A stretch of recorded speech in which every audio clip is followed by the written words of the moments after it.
World News in 5. News and developments making headlines around the world in 5 minutes. World News in 5. Here on Radyo Pilipinas Worldwide.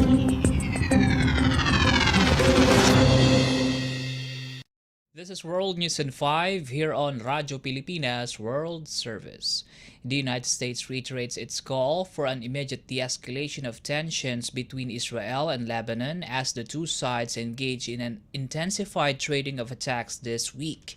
Speaking at a press briefing in the Pentagon, U.S. Defense Department Deputy Press Secretary Sabrina Singh says Washington doesn't want to see a broader regional conflict in the Eastern Mediterranean, adding that the U.S. will continue to urge all parties for de-escalation of tensions.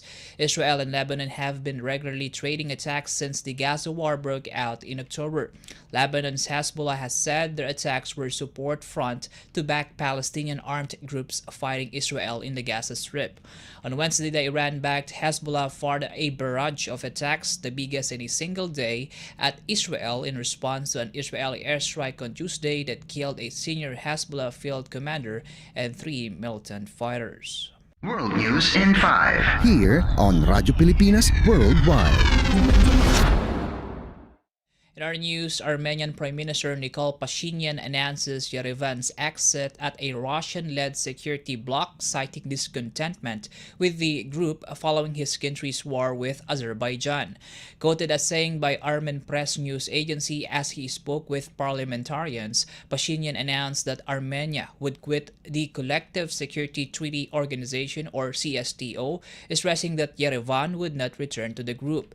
He accuses at least 2 unnamed members of the alliance of not fulfilling their contractual obligations and instead planning a war against his country with Baku. In September last year, Azerbaijan retook its breakaway region of Nagorno-Karabakh by force despite the presence of Russian peacekeepers.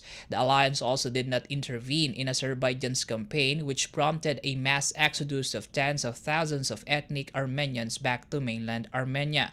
In March, Pashinyan threatens to withdraw from the CSTO if the bloc make no detailed commitment to uphold Yerevan's security in a satisfactory way. His decision on Wednesday appears that the said commitment was not met.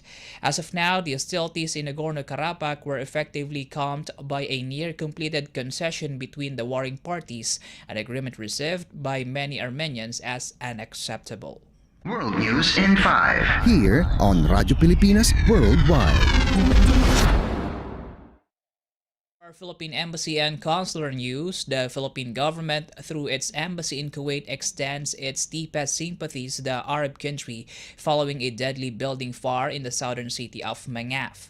In a statement posted on its Facebook page, the embassy conveys its sincere condolences to the families of the victims and wishes for the speedy recovery of those injured.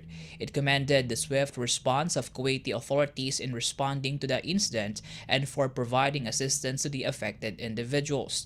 The fire broke out in a building that houses dozens of foreign workers on Wednesday, killing at least 49 individuals and injuring dozens more.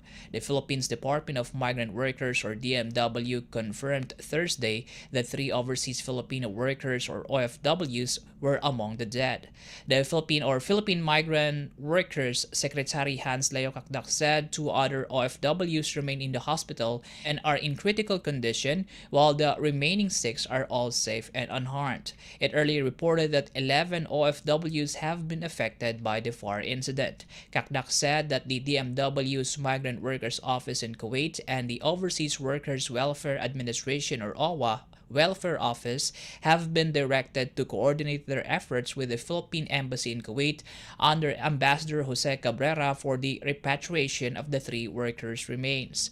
Meanwhile, OWA Administrator Arnel Ignacio, in an interview with a state-run Philippine news agency, said that they have already reached out to all the families and relatives of the 11 OFWs. World News in 5. Here on Radyo Pilipinas Worldwide.